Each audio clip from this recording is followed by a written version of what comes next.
क्या बात है, बरसात के दिनों में भी गर्मी लगती है। कोई बात नहीं, जैसा देश वैसा भेष, कहने का मतलब जैसा सीजन है वैसा ही हम लोग को अपनाना होगा। ठीक है, चलिए कोई बात नहीं, ये सब हम लोगों का दोष है ना, डिमेरिट कह सकते हैं, हम लोगों की डिमेरिट है कि हम लोग प्लांटेशन ना करके और हम लोग डिफोरेस्टेशन का वर्क कर रहे हैं। ठीक है, चलिए कोई बात नहीं, जैसी करनी वैसी तो भरनी होगी। तो चलिए आज के क्लास को हम इसी के साथ स्टार्ट करते हैं। और आज का क्लास जो हम लेके आए हैं वो बहुत इंपॉर्टेंट क्लास है, बहुत डिमांडेड हो रही थी कि मैम थोड़ा सा ये इंपॉर्टेंट जो टॉपिक्स हैं उसको डिस्कस कर दीजिए। तो चलिए आज हम जो लेके आए हैं वो इम्पॉर्टेंट टॉपिक लेके आए हैं जो हमारे कॉम्पिटिटिव एग्जाम्स के लिए बहुत ही इंपॉर्टेंट है। पता है, किसी भी कॉम्पिटिटिव एग्जाम्स में जो जनरली ग्रामर की जो पोर्शन होती है वो पूछी ही जाती है, जैसे आपका वॉइस हो गया, डायरेक्ट इनडायरेक्ट स्पीच हो गया, है ना, एंटोनिम्स हो गया, सिनोनिम्स हो गया, पैसेज हो गया। तो उसके लिए आपको ये सारी चीजों को डीपली जानना होगा। चलिए, तो इसी में से आज एक हम टॉपिक लेके आए हैं और वो टॉपिक हमारा है वॉइस का टॉपिक है। ठीक है, जनरली जो मेन बातें हैं इसमें, जो मेन पॉइंट है उसी को आज हम डिस्कस करेंगे और उसी से रिलेटेड आज हम लोग क्वेश्चंस को करेंगे। ठीक है, तो हमारा जो मेन है वो है वॉइस। ये जनरली 1 या 2 क्वेश्चंस कॉम्पिटिटिव एग्जाम्स में दे ही देता है और हम लोग सोचते हैं जो बच्चे वाला ग्रामर पढ़ते आ रहे हैं, करेंट और ऑक्सफोर्ड, ये सारे से नहीं रहता है। इसके लिए आपको इसको डीपली जानना होगा।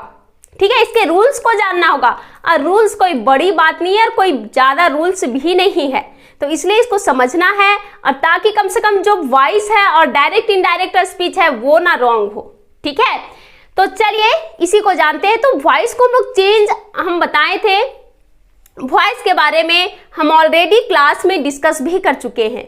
ठीक है, वॉइस के बारे में हम लोग जो है वो डिस्कस भी कर चुके हैं, आप हमारे प्रीवियस वीडियो में भी देख सकते हैं। ठीक है, तो वॉइस के बारे में जानते हैं, वॉइस होता क्या है। ठीक है, तो ये सब तो हम लोग पढ़ चुके हैं। तो चलिए, 2 तरह का वॉइस होता है, एक्टिव और पेसिव। एक्टिव पेसिव होता है, तो एक्टिव से हम लोग पेसिव में चेंज कैसे करते हैं। ठीक है, ये एक ट्रांजिशन है, मतलब कहने का मतलब एक परिवर्तन है। ठीक है, वॉइस। तो चलिए इसी के बारे में जानते हैं। तो एक्टिव से हम लोग पेसिव में चेंज कैसे करते हैं, इसके रूल को हम लोग आज पढ़ेंगे, रूल को जानेंगे। तो सबसे पहली जो रूल है वो है कि जो वॉइस है वो सिर्फ ट्रांजिटिव वर्ब का ही चेंज होगा। क्या बोले बच्चे, कि जो वॉइस है वो सिर्फ ट्रांजिटिव वर्ब का ही चेंज होगा। हम लोग ऑलरेडी डिस्कस कर चुके हैं और इसी को जानना बस इंपॉर्टेंट है। ट्रांजिटिव वर्ब और इनट्रांजिटिव वर्ब को ही समझना इंपॉर्टेंट है। ट्रांजिटिव वर्ब अभी जैसे बोले तुरंत मन में विचार आया होगा कि ये ट्रांजिटिव वर्ब होता क्या है। तो ट्रांजिटिव वर्ब के बारे में भी हम डिस्कस कर चुके हैं कि ट्रांजिटिव वर्ब जो होता है वैसा सेंटेंस, ठीक है, जो ऑब्जेक्ट के विदाउट इनकम्प्लीट है, मतलब जिसमें अगर ऑब्जेक्ट नहीं होगा तो उसका कंप्लीट मीनिंग नहीं निकलेगा। जैसे आप ऐसे समझो, आई स्लिप, बताइए इसमें ऑब्जेक्ट है क्या?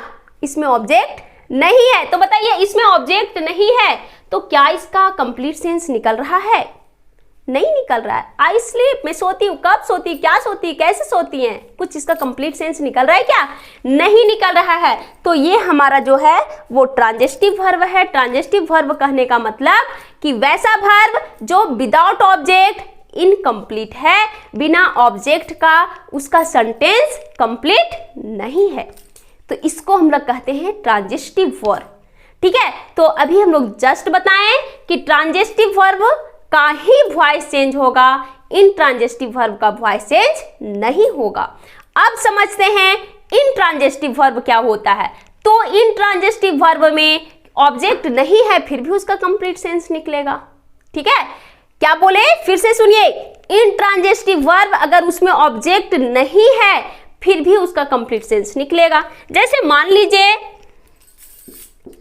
I slept at 9 o'clock, okay, ये देखिए इसमें ऑब्जेक्ट है क्या? ऑब्जेक्ट नहीं है, है ना। एट 9 o'clock तो ये टाइम हो गया, ये प्रीपोजिशन हो गया, तो इसमें तो ऑब्जेक्ट है ही नहीं, फिर भी इसका कंप्लीट सेंस निकल रहा है ना कि 9 बजे सोती हूँ। ठीक है, इसका जवाब मिल रहा है, इसका कंप्लीट सेंस निकल रहा है कि मैं जो हूँ 9 बजे सोती हूँ, मीन्स इसमें ऑब्जेक्ट नहीं है, फिर भी इसका कंप्लीट सेंस निकल रहा है। ठीक है, तो ये आपका जो है वो इंट्रांजिटिव वर्ब हो गया। क्या हो गया? इंट्रांजिटिव वर्ब हो गया। और ट्रांजिटिव वर्ब जिसमें ऑब्जेक्ट हो, जैसे मान लो आई रीड अ बुक, तो इसमें ये सब्जेक्ट हो गया, वर्ब हो गया, ऑब्जेक्ट हो गया, है ना। तो इसका कंप्लीट सेंस निकल रहा है कि नहीं? हाँ निकल रहा है। क्यों? क्योंकि इसमें ऑब्जेक्ट है, और नीचे वाले सेंटेंस में इसमें ऑब्जेक्ट नहीं है, फिर भी इसका कंप्लीट सेंस निकल रहा है। ठीक है, तो ट्रांजिटिव और इंट्रांजिटिव में इतना ही डिफरेंस है कि ट्रांजिटिव में ऑब्जेक्ट नहीं होगा तो उसका कंप्लीट सेंस नहीं निकलेगा, लेकिन इंट्रांजिटिव में ऑब्जेक्ट नहीं भी होगा फिर भी उसका कंप्लीट सेंस निकलेगा। तो अभी जस्ट हम लोग पढ़े कि वॉइस किसका चेंज होगा, तो वॉइस सिर्फ आपका जो है वो ट्रांजिटिव वर्ब का चेंज होगा, इंट्रांजिटिव वर्ब का चेंज नहीं होगा। तो अगर सबसे पहले हम लोग देखेंगे कि जो सेंटेंस है वो ट्रांजिटिव वर्ब है या इंट्रांजिटिव वर्ब है। आपको कंफ्यूजन के लिए जो एग्जाम्स लेते हैं वो ऐसा भी क्वेश्चंस दे देंगे और आपको बोलेंगे इसका पैसिव क्या चेंज होगा, कन्वर्ट होगा। ठीक है, तो वहां तो समझ में ही नहीं आएगा, तो इसलिए इसको जानना बहुत जरूरी है। तो ये अगर ऐसा क्वेश्चंस दे दे तो इसमें हमको लिख देना है no change in passive voice, why? Because it is in intransitive verb. ठीक है, तो अभी हम जस्ट बताएं कि वॉइस किसका चेंज होता है, तो ट्रांजिटिव वर्ब का चेंज होता है फर्स्ट। ठीक है, चलिए, तो ये जो रूल था वो सबसे इंपॉर्टेंट था जिसको अभी हम लोग तुरंत जाने। ठीक है, नेक्स्ट देखते हैं नेक्स्ट रूल क्या है। तो नेक्स्ट जो रूल है वो है सबसे पहले आपको सब्जेक्ट आइडेंटिफाई करने आना चाहिए। ठीक है, जो क्वेश्चंस है उसमें आपको सब्जेक्ट पहचानने आना चाहिए, वर्ब को आप इजीली पहचान सकते हैं और ऑब्जेक्ट को, तभी आप क्वेश्चंस को सॉल्व कर सकते हैं। ठीक है, चलिए देखते हैं कि कैसे हम लोग पहचानेंगे। जैसे आई रीड अ बुक, तो ये तो सिंपल है। ठीक है, ये सिंपल है इसलिए हम लोग क्वेश्चन क्या के पहचान पा रहे हैं। ये आई जो है वो आपका सब्जेक्ट हो गया, ये वर्ब हो गया, और ये क्या हो गया, ऑब्जेक्ट हो गया। वर्ब को कैसे पहचानेंगे, है ना। तो वर्ब उसको कैसे हम लोग इजीली पहचान सकते हैं, तो जो एक्शन वर्ड होता है, वर्ब के बारे में बताएं कि जो एक्शन वर्ड होता है, एक्शन वर्ड क्या हो गया वो तो हम लोग जानते हैं, रीड हो गया, टीच हो गया, स्पीक हो गया, राइट हो गया, रीड हो गया, है ना। तो ये सारे क्या है, एक्शन वर्ड, जिससे हम लोग एक्शन मतलब पता खुद चल जाता है कि एक्शन वर्ड है या फिर नहीं है। तो जो एक्शन वर्ड है वो वर्ब है। और एक्शन वर्ड के before, listen carefully, action word के बिफोर जो भी वर्ड रहेगा, ठीक है, चाहे वो जितनी लंबी वर्ड रहे, वो सब क्या होगा, वो आपका सब्जेक्ट होगा। ठीक है, सब्जेक्ट आप पहचानने सीखें, मतलब कि एक्शन वर्ड अगर आप इजीली पहचान रहे हैं तो आप सब्जेक्ट को भी इजीली पहचान लेंगे। ठीक, तो इसमें जो सबसे पहले हम लोग को आइडेंटिफाई करना है वो सब्जेक्ट, देन वर्ब और देन ऑब्जेक्ट, फिर आपका काम इजी हो गया। तो चलिए आज इतना ही, फिर हम लोग अगले क्लास में इसको कैसे चेंज करना है, इसके रूल्स को जानेंगे और कुछ नए एग्जाम्पल्स के साथ आपके साथ मिलेंगे जो हमारे एग्जाम्स के लिए इम्पॉर्टेंट रहेगा।